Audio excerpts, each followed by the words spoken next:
Welcome to Anita's world.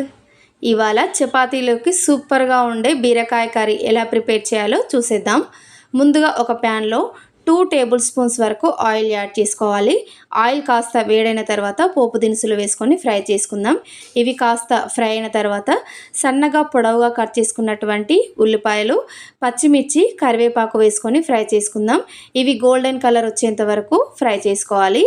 ఇవి బాగా fry అయిన తర్వాత పావు టేబుల్ స్పూన్ వరకు పసుపు, హాఫ్ టేబుల్ స్పూన్ వరకు అల్లం వెల్లుల్లి పేస్ట్ వేసుకొని ఫ్రై చేసుకోవాలి. అల్లం వెల్లుల్లి పేస్ట్ వేసుకున్నాక పచ్చి వాసన పోయేంత వరకు ఫ్రై చేసుకోవాలి. ఇవి బాగా ఫ్రై అయిన తర్వాత మనం సన్నగా కట్ చేసుకున్నటువంటి బీరకాయ ముక్కలు యాడ్ చేసుకోవాలి. బీరకాయలు అంతా కలిసే విధంగా కలుపుకోవాలి. ఆల్రెడీ బీరకాయలో వాటర్ కంటెంట్ అనేది ఉంటుంది కాబట్టి చక్కగా మగ్గుతుంది. మనం వాటర్ యాడ్ చేయాల్సిన అవసరం లేదు.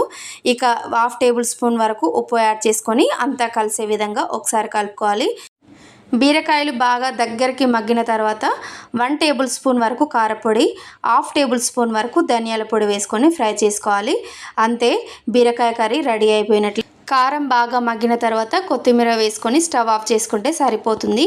ఈ వీడియో కనుక మీకు నచ్చినట్లయితే లైక్ చేసి సబ్స్క్రైబ్ చేసుకోండి. Thank you for watching. Bye.